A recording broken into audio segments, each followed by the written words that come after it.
And that now, once upon a time, that did not include trainers, that did not include training, but now it does. Ever since COVID-19, what has happened is that it's accelerated. We were always going to go towards e-learning. But what COVID-19 has done is it has forced us to do better. And any sort of thinking that, oh no, once upon a time or training online is so difficult, we were forced now to figure out how to make it easier, how to make it more engaging. And it has become an interesting ride so far. There are things that we cannot do, of course, like when we do face-to-face or in-person training. But what we've discovered is there's so many more things that we can do online that we could not do face-to-face. And there are pros and cons to each and every one of them, of course. So before we begin, I'd like to show you a little bit about myself very quickly. This is the most embarrassing slide I have because it talks about me. But basically, what I can share with you is I've been a virtual instructor, a virtual facilitator since 2008. That's when I was at a company called Accenture, and I don't know if Accenture is present in Cambodia, but it's pretty global. And Accenture has 500,000 staff. That means that it's impossible to train everyone face to face.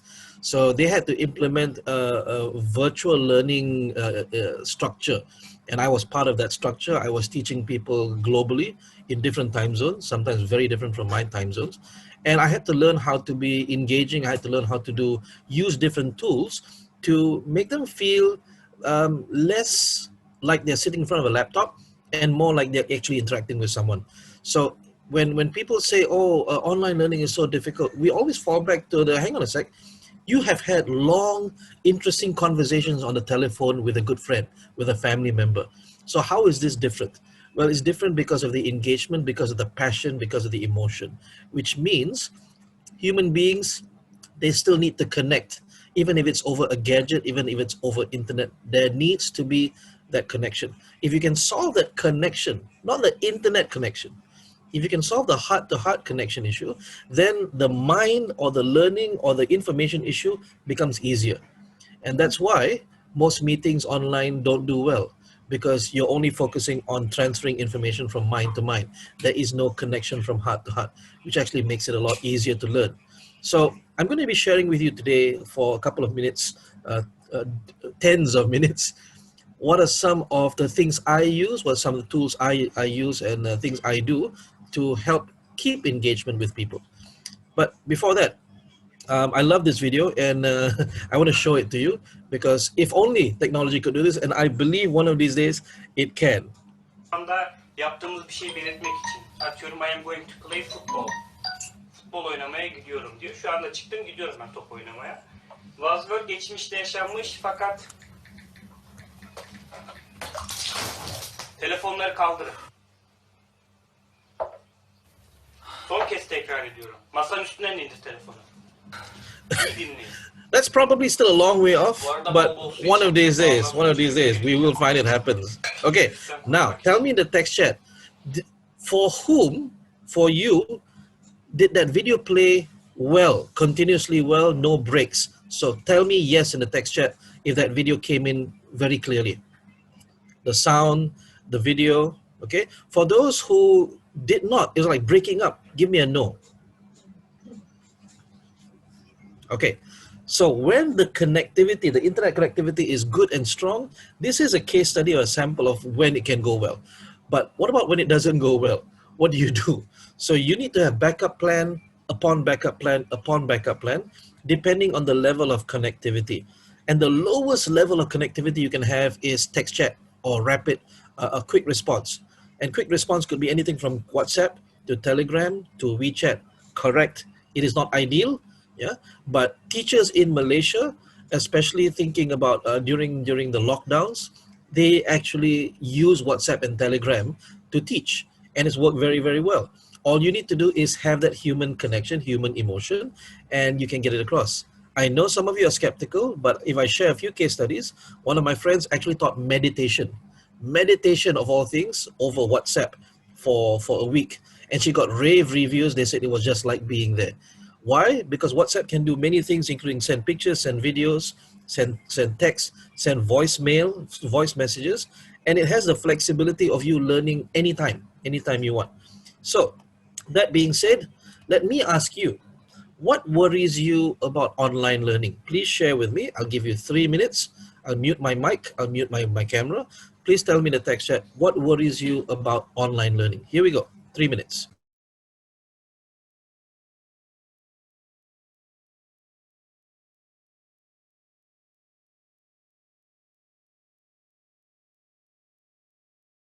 Right, let's see what pops up in the text chat. I believe everyone is furiously typing away. So what worries you about online learning?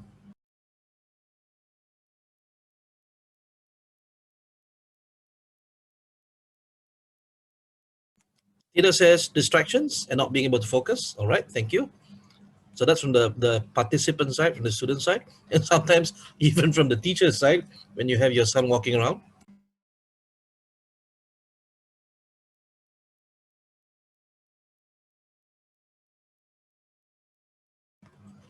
It's not easy like in-person training, yes.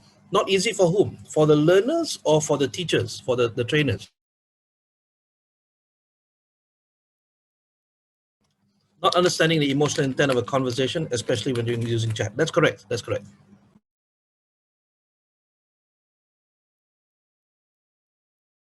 Thank you, Lakina. If I'm the one giving a lecture, I can't see my audience reaction, whether they're understanding or not listening. John says, missing some of the speech, bad connection, so not understanding the concepts. All right.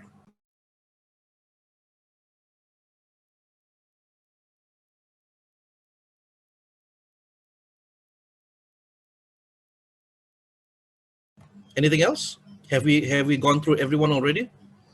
All right, I believe we have. Thank you very much for that. So now, when we talk about online learning as a huge category, I am sure you might have seen only bits and pieces of these. And I'm going to mute my camera so that you can focus on what I'm showing you. Now, when we talk about learning online, there is a huge spectrum, right? Which is why you might have seen part of this, might not have seen part of this. On one end of the spectrum is what we call facilitator driven. You have what is called a podcast. Can I get a show of hands? Tell me in the text chat how many people know what a podcast is. Please type in yes. If you don't know, type in no.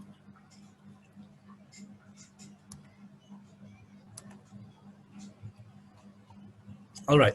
So podcasts are good because people can actually listen to them on the train and anytime they want, because most podcasts are recorded. But it is heavily facilitator driven, which means that all of the content is put out there one way. Then as we come closer and closer towards the other side, we have what we call a chat class over WhatsApp or Telegram, but this is considered mostly texting. Yes, you can do many things like videos, but now you can do voice calls. Did you know you can do voice calls in WhatsApp?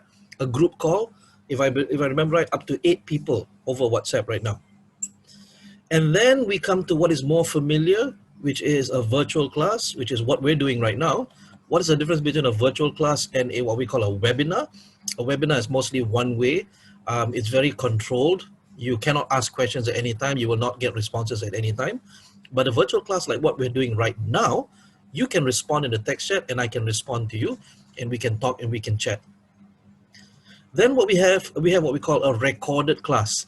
And a recorded class can be a virtual class that's being recorded, like right now.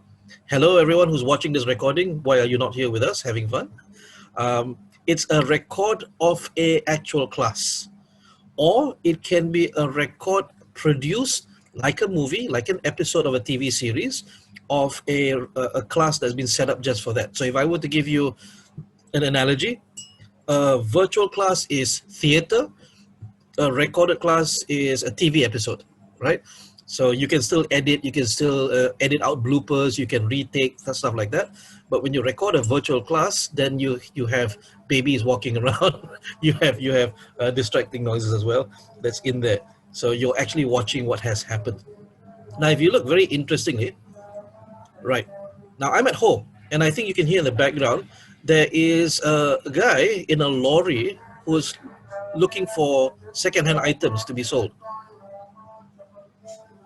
Anybody hear that? Tell me in the text chat. Yes or no? If the answer is no, my microphone is not sensitive enough. This guy is going around old batteries, old mattresses, old stuff like that. You will get that in a virtual class, but probably not in a recorded class because stuff like that gets edited out. Now, look very carefully at what am I selling? I'm not selling anything. I've never actually, come to think of it, in my 43 years of life, I've never actually sold anything to this guy.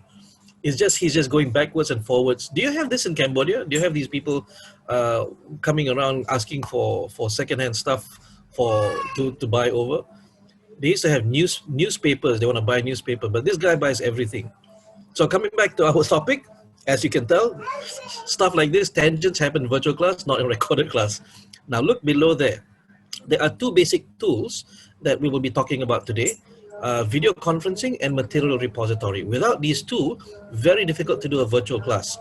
You can do a webinar with just video conferencing, but it's recommended that you have a repository to store all the slides, all of the notes, any of the biographies of the, it's sort of like a website. Then as we move further and further to the right, where it becomes more learner driven, where it becomes more independent, the learner themselves have to take the initiative to learn rather than being taught. We have what is called a MOOC. And if Marudi could help type in the text chat for me, a MOOC stands for Massive Open Online Course. And I did not come up with this name, don't kill me. This was, some academicians came up with this. A Massive Open Online Course is basically taking all of the university's courses and putting them online for free. And if you've ever heard of Coursera or Udemy, right? Let me get a show of hands in the text chat. Who has heard of Coursera or Udemy? Yes. So Coursera and Udemy are typically MOOC sites where you learn from universities, and if you want a certificate, you pay for it. Excuse me. If you don't need a certificate, you can just learn that particular course for free. And this is the advent of what we call micro-credentialing. Micro-credentialing means you don't need to take a full 4-year university course. You just take what you need when you need it in order to help you do your work.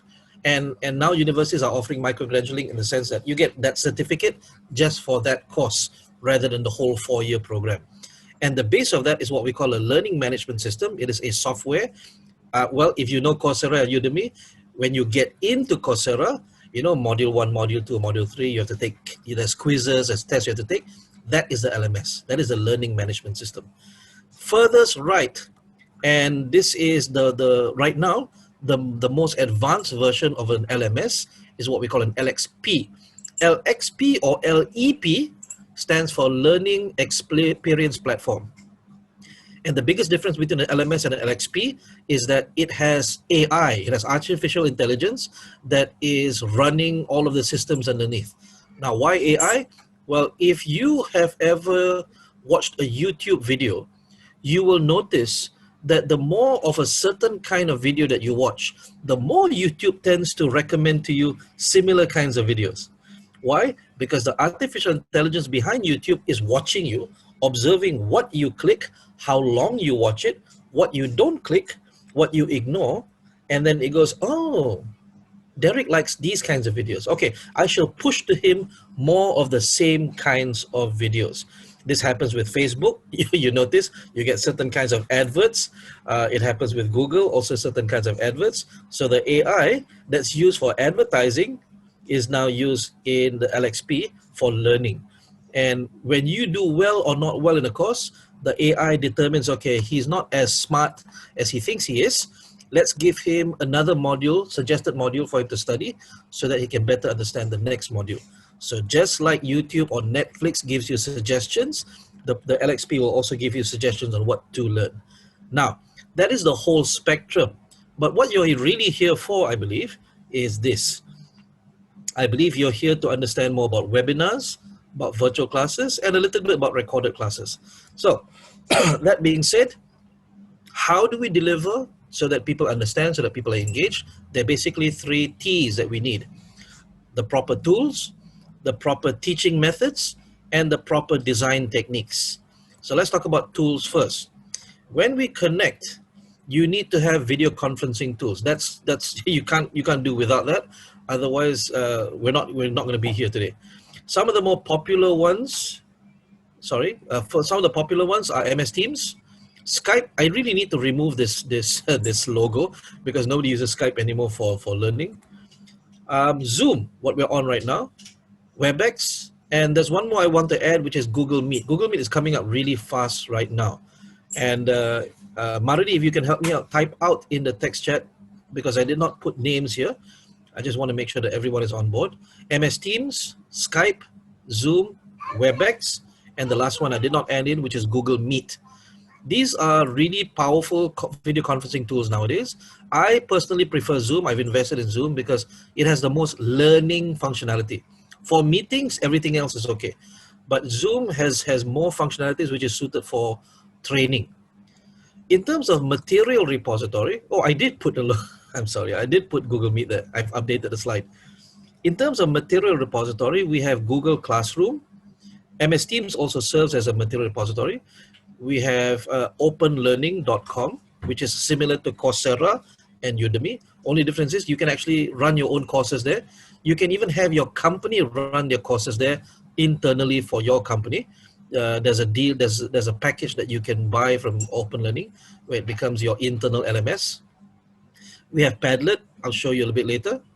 For engagement, we have tools like Kahoot, Mentimeter, Padlet, and for Q&A, we have WhatsApp, Telegram, WeChat. Now, don't panic. I'm going to show you some of these one by one.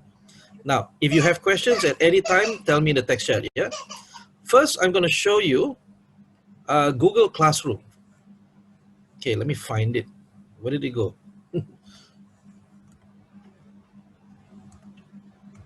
Okay, I knew I had it ready. Here we go. So this is Google Classroom. Please tell me that you can see in the text chat. Tell me yes if you can see Google Classroom, the tab.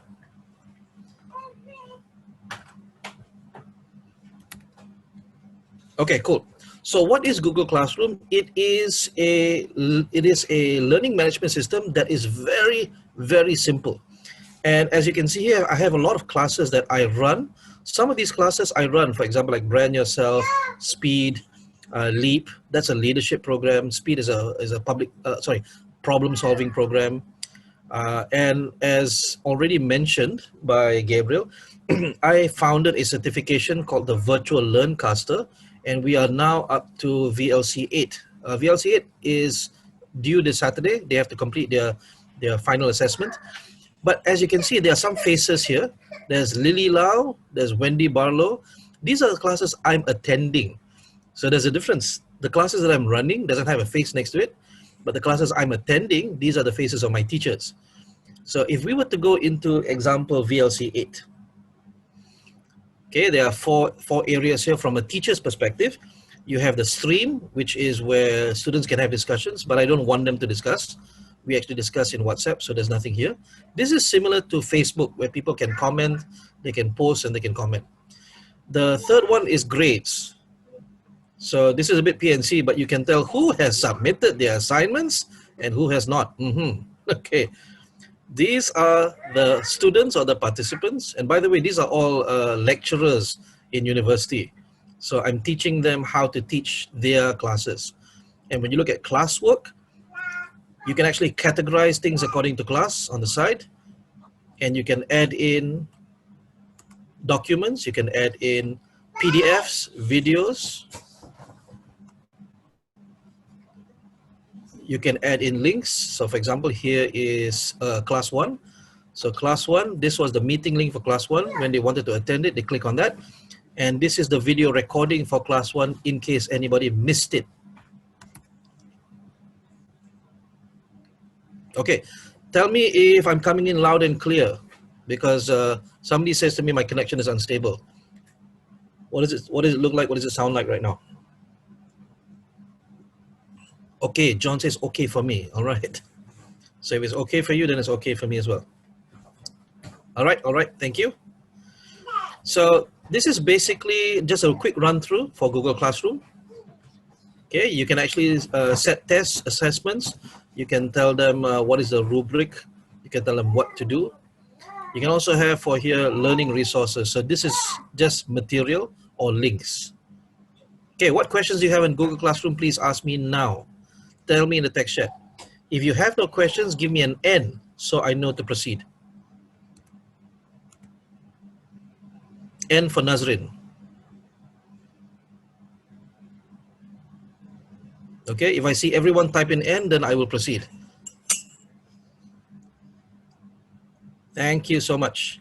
Now confirm for me that you can see the next tab which says Padlet. Do you see Padlet? You should see four like post-it notes, design thinking, my learning spaces. Tell me yes if you do. Okay, cool. So Padlet.com is a smaller version of an LMS. It is so small, it doesn't even have categorizations, but it is a unique space where you can do work together with your audience. And this is the Padlet I'm using today for my course. I'm running a 4-day course on design thinking for a local government unit.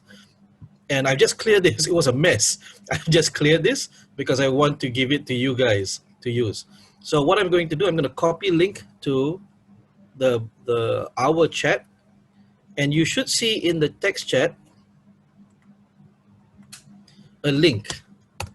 Please click on that link, everyone.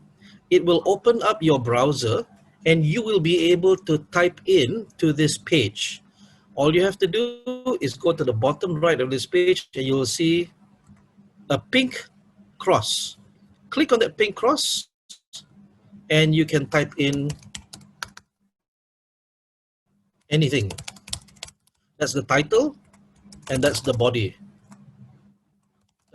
Oh, come on. That's the body of the text. Okay, so everyone try this now, please. Aha, people are coming in. Yes, this is awesome. So what does Padlet help you do? It helps create collaboration. You can collaborate, you can do discussions, you can have, lots of stuff. All you have to do, the only thing that's missing is a voice call. You can't voice call, but you can type in your opinions. So imagine if you have a webinar of 200 people.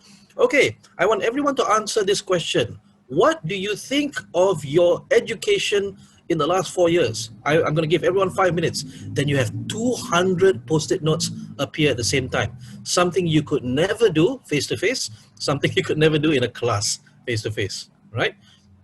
So this is weird. Somebody said this is awesome, this is fun. But we're doing this online. How is it fun? Well, because we are having an emotional connection, we're doing energizers and activities. That's why it works. Cool? All right. So what questions do you have on Padlet? Please ask me now in the text chat.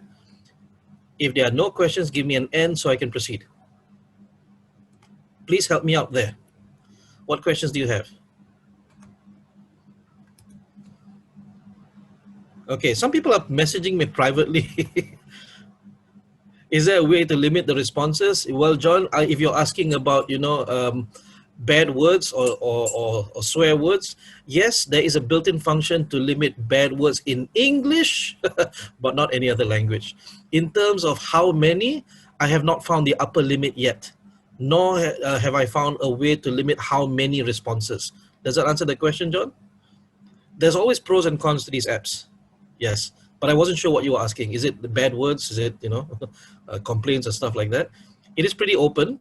So what we normally use this for is, instead of 200 people, we give them breakout rooms. So one Padlet for one group of 5 people, so they can discuss and they can brainstorm in here.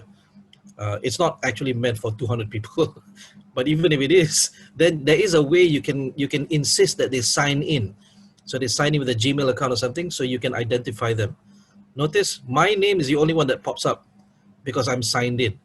So you can set in such a way that they're forced to sign in using a Gmail account in order to identify them. So they have to be responsible. Okay, cool. Another one for repository is Google Sites. Now, Google Sites, even if you have a free Gmail account, you can build a website from scratch. Confirm for me that you can see my design thinking website right now. Yes or no? All right. So this is a course, this is a website I built for the course I'm running right now. It's a 4-day course. And guess what? They're doing the activities right now. So this morning I had a class and I finished that class and they went into now they're doing their discussions in WhatsApp and on Jamboard. And so they're doing it right now while I'm here with you. Because why? We had a live class together and now they're doing activities. So I'm going to show you a little bit. This is in Malay. I apologize. It's in Malay language. But this is where everything that they have, everything they need. So they have extra reading material. They can click on this link. It goes to another website. Okay. They have reading material here.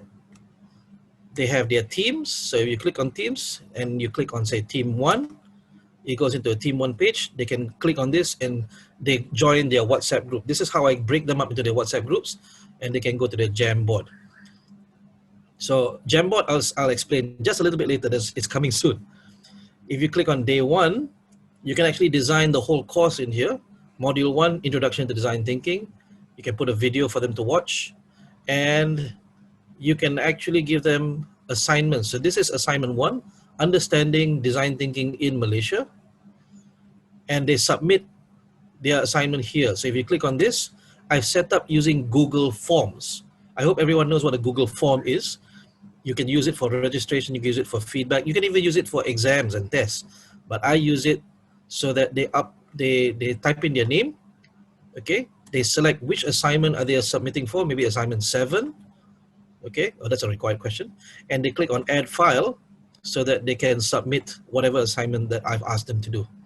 Okay, so this is not webinar material, by the way. This is more virtual class, but I wanted to show you the power of what you can do. Okay, leave.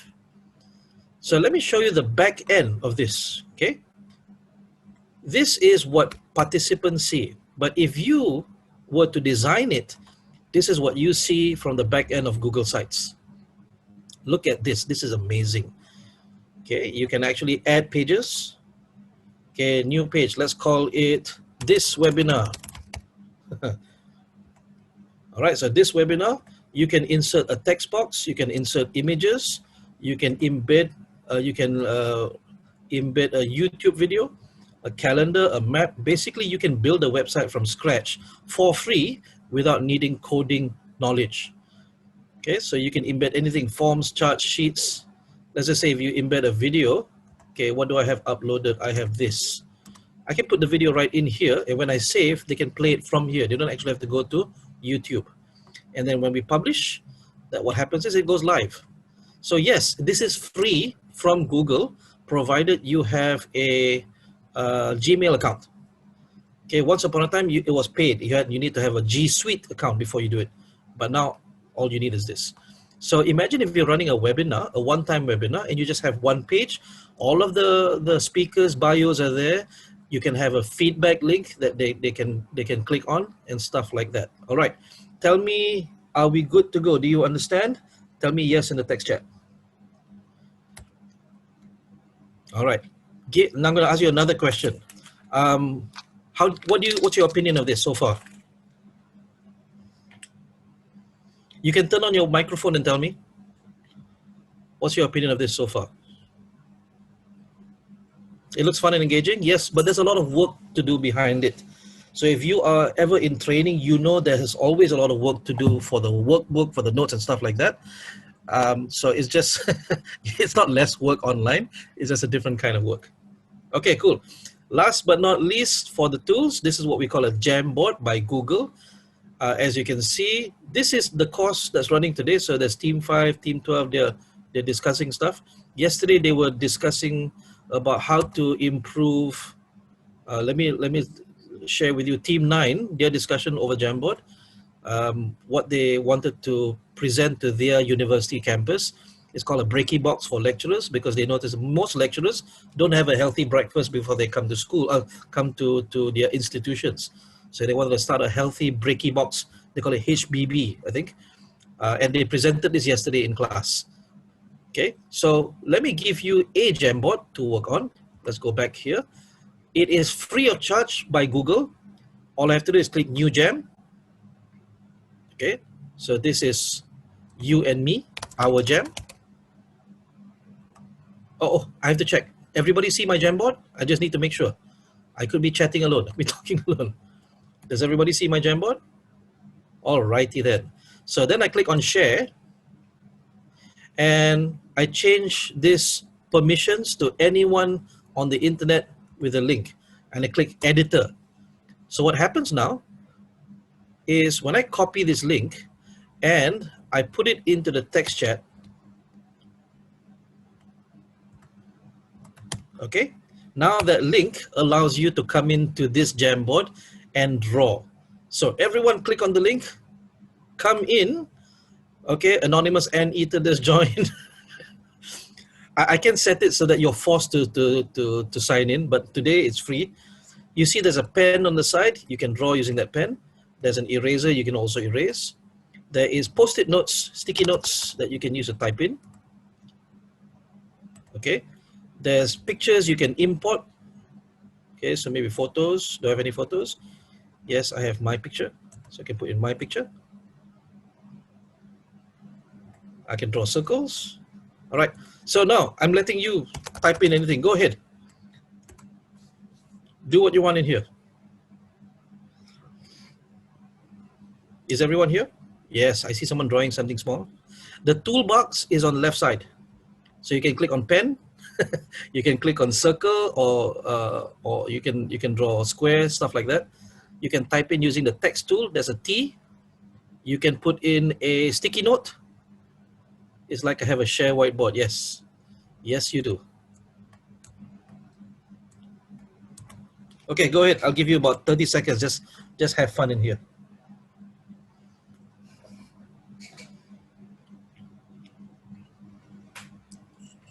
So a lot of people tend to use, the Zoom whiteboard. That's okay, yeah. But in Zoom whiteboard, you can only type. There's nothing else you can do. But with Jamboard, there's so many more things you can do. And guess what? Jamboard is the simplest. There are other tools like Miro or Mural that do even more than that. You can put in videos and stuff. Okay, tell me that you are happy here already and we can move on. Tell me yes, so I can move on. All right, so that's that. Let's stop share. And let's come back to our webinar. So just that's the material repository, just covering that. We're not even covering engagement tools or Q&A tools, which you know very well. Next up is what we call teaching. And here we talk about the engagement of the spectrum of engagement.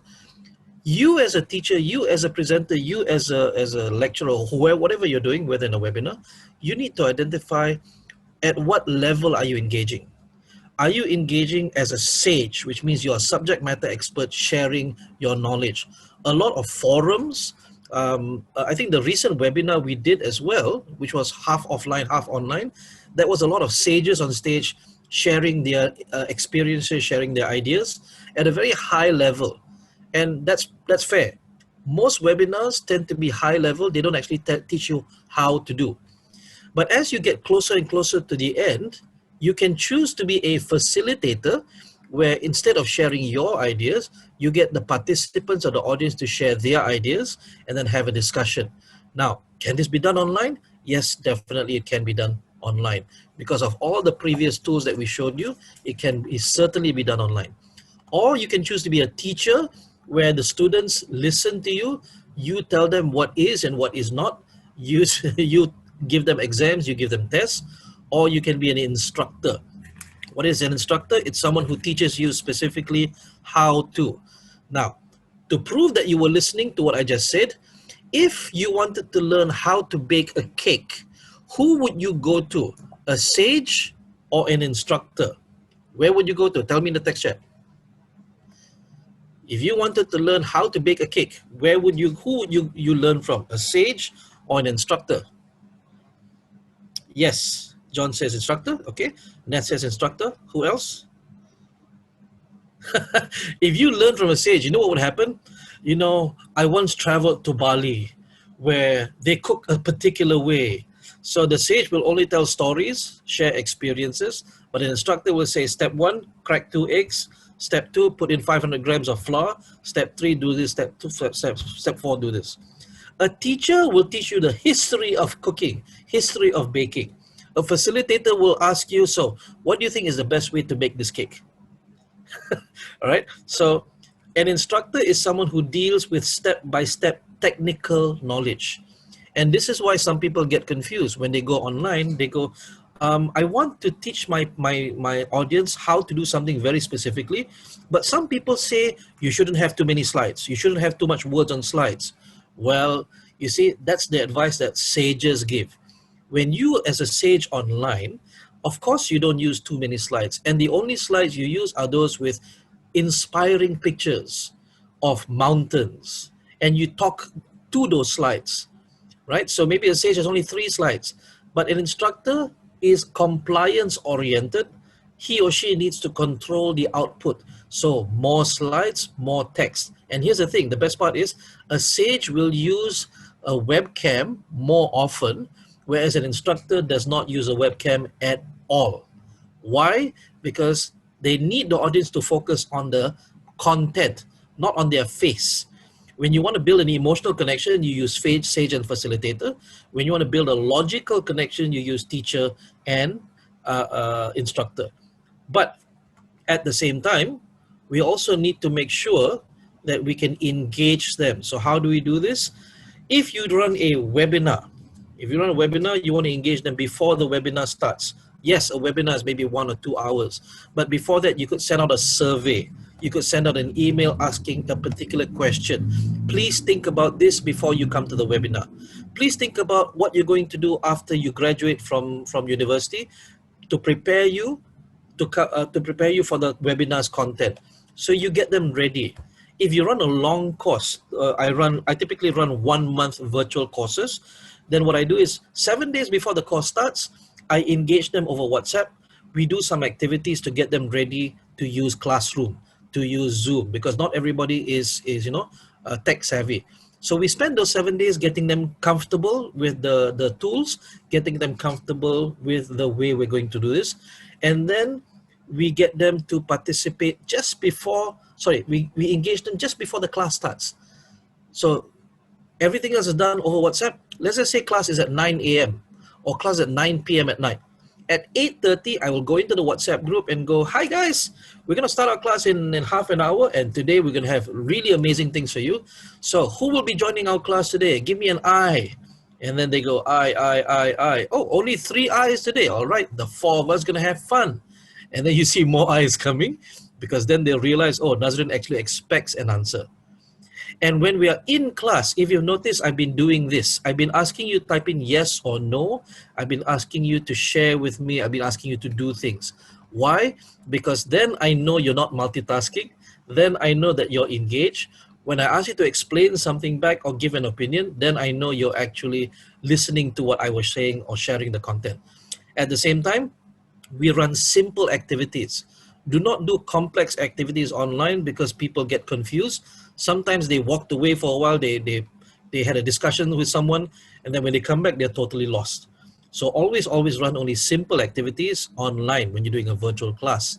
But when you're doing a long course, for example, the complex ones, you do offline. I showed you my Google Classroom just now. There are a lot of assignments for them to do. These are far more complex than can be done over virtual class. Also, these things take time, and you don't want to waste your time having everyone catch up in the class. Okay, so now I want to show you some examples of simple activities you can run online without using too much technology. I'm going to show you a picture, a photo, and I want you to type into the text chat. Please, everyone, get your hands ready on the keyboard right now.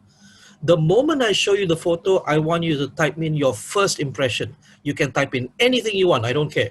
But I want your first impression. What's the first words that come to mind? Are you ready? If you are, please type in ready. Okay, only John is ready? Lakina? Riang? All right. Any more? Any more people ready? All right, thank you, Derek. Here we go. Remember the instruction? The moment you see the photo, type in the first thing that comes to mind. 1, 2, 3, go.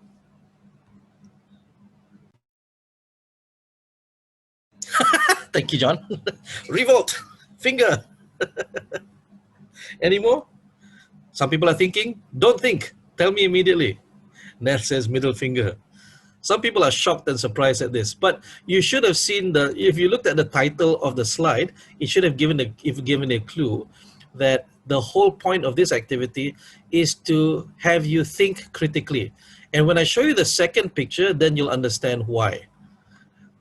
I use this slide in my critical thinking classes online, and then they go, oh, so how do we debrief? We say, well, some people, they make snap judgments based on little, unconfirmed, unvalidated information. So if we want to be good critical thinkers, before we decide what something is, we need to take the time, slow down, find out, validate, is this true, is this not true? Because otherwise, then we'll become anybody on Facebook who comments immediately on an article without reading the content of the article, only reading the headline.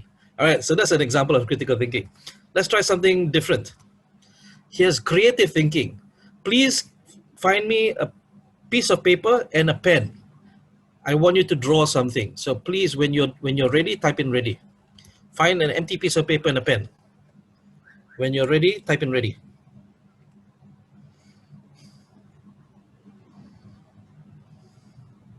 Okay, only one person ready? Ready?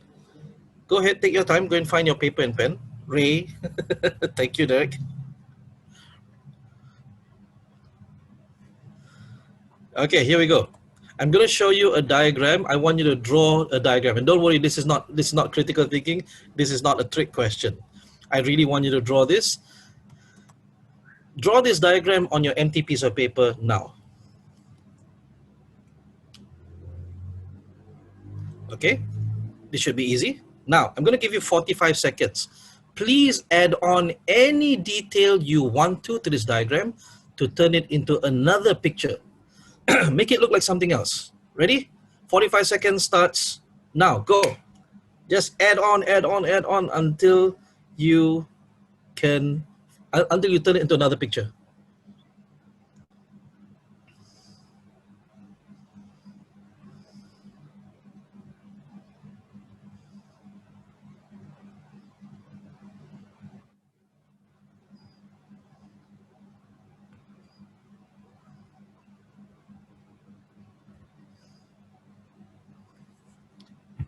$15 seconds to go.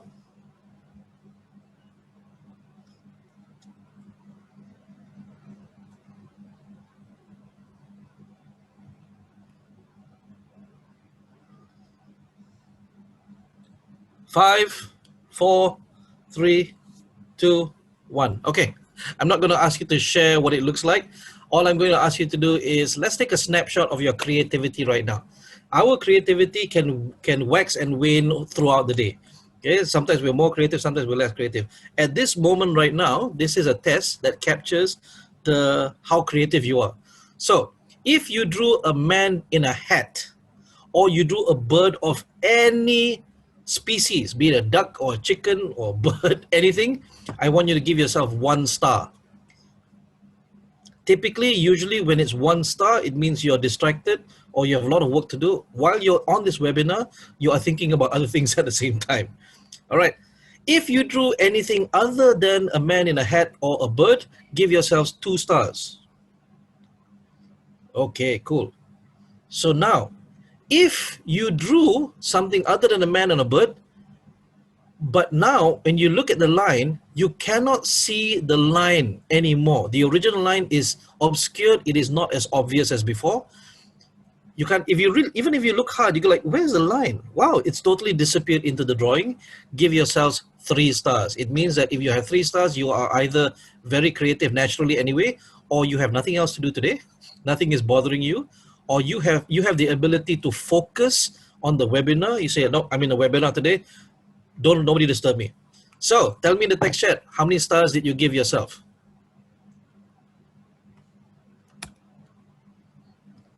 Derek says 3. Derek, yeah, what else do you have to do today? Right now, you're in the office right now with us, right? 1, 2, 1, 2. Okay, so this is not a measure of your total creativity. It only tells you what's your position right now. And that's an activity you can do online. Remember, look at this. We're not even using Jamboard. We're not using Padlet. We're not using any tools. This is as simple as it gets. That being said, let's finish today with another simple one. I'm going to give you 45 seconds. There are words hidden in this picture. Please find those words and tell me in the text chat. 45 seconds starts now. Go. What can you find? Here we go. Okay, John says or. Lakina says page. No. Keep going, keep going. I'll give you a clue. Or and no are not the full words. Dog? Is that dog? No, you see a dog. I'm looking for the word. Read, page. Okay, stop. Is that stop? I don't see stop. Novel? Yes, novel. So it's not no, it's novel. Okay, you got 15 seconds. Yes, it is story. 5, 4, 3, 2, 1. Not bad, guys. Okay, let's take a look at what we did not get. Book. Nobody got book. Somebody got story. Good. Nobody got words. Okay, some people got page. Some people got novel. And some people got read as well. Okay, well done for a first try. Let's try it one more time. This time I'll give you 30 seconds. New picture. Ready? 30 seconds. Go. Tell me what you find.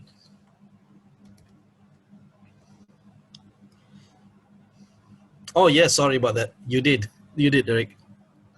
All right, somebody found storm.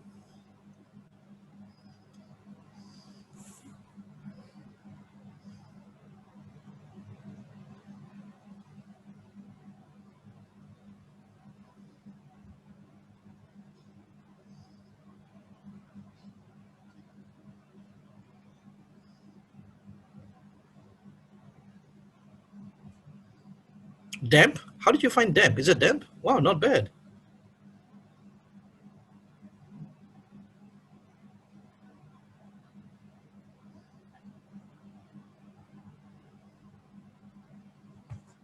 Wet.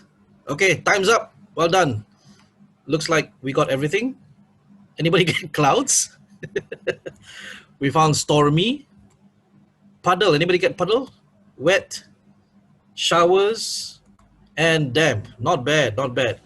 All right, let's close this off with a bang, shall we? I'll give you 15 seconds. New picture. Ready, set, go.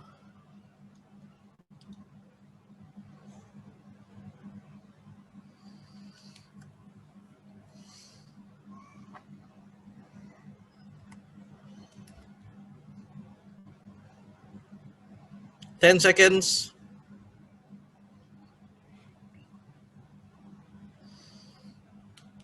5, 4, 3, 2, 1. Fantastic. Let's see what we got.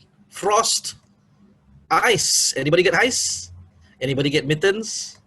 How about snow, boots, and chill? Nobody got chill. All right.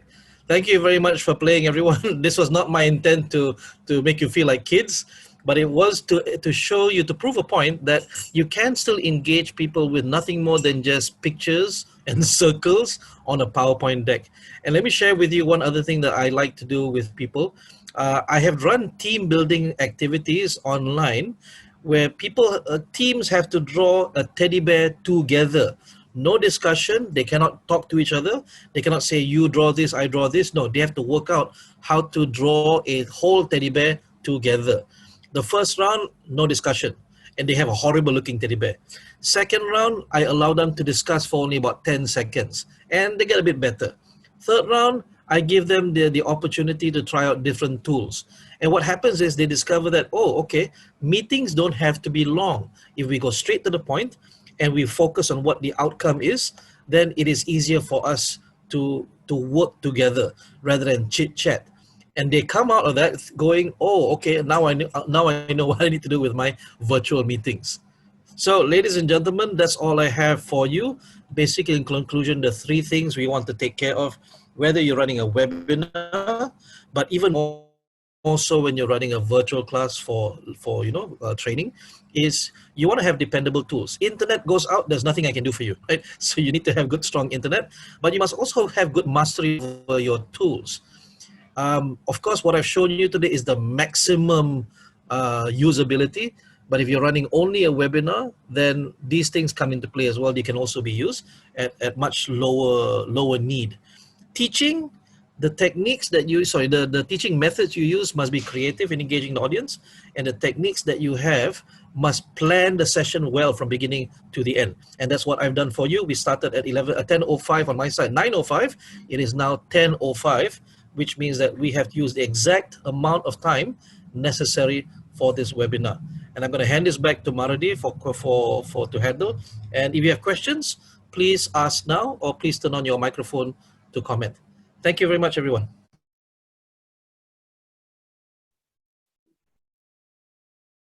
Okay, thank you, Nadzrin.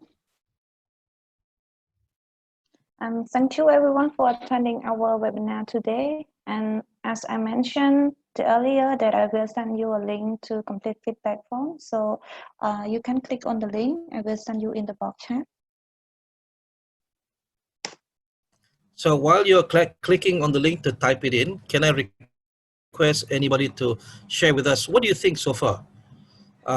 Tell me about, turn on your microphone and then share with us, what's your impression so far?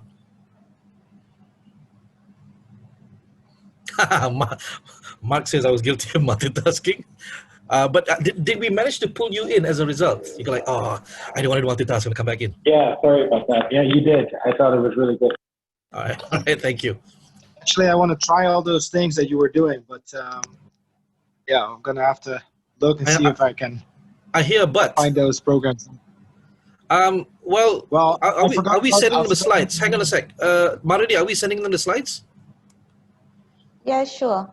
Okay, so I'll be happy That's awesome. Yep. So you can try them out. Okay, excited. Thank you. Anyone else? If not, I will have to take my leave because now it's time for me to go back to my other class. So this is just like university. I finish one class, I'm off to another one. If you have anything to share with me, you can share with me now. Otherwise, I will say thank you and goodbye. Gabriel, is there anything else you wanted to share first before I go? No, thank you for sharing that. I guess I just wanted to make the connection with participants. So when we talk about a webinar, there is a traditional webinar, which is just basically sharing information.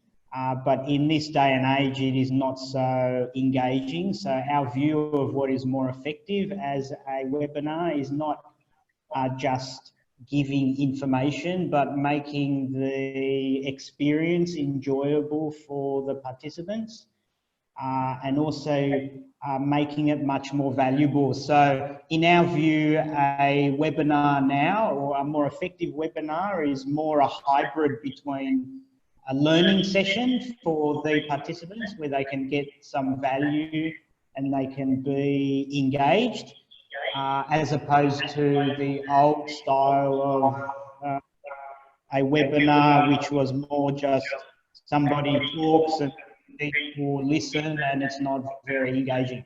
So just in case some of you were thinking, I'm not sure if this is what I need to know, I would suggest trying to make it a hybrid. So it's a hybrid of a learning session and also providing some information about both your services, but also what people can gain and learn by using. All right, thank you very much for that, Gabriel.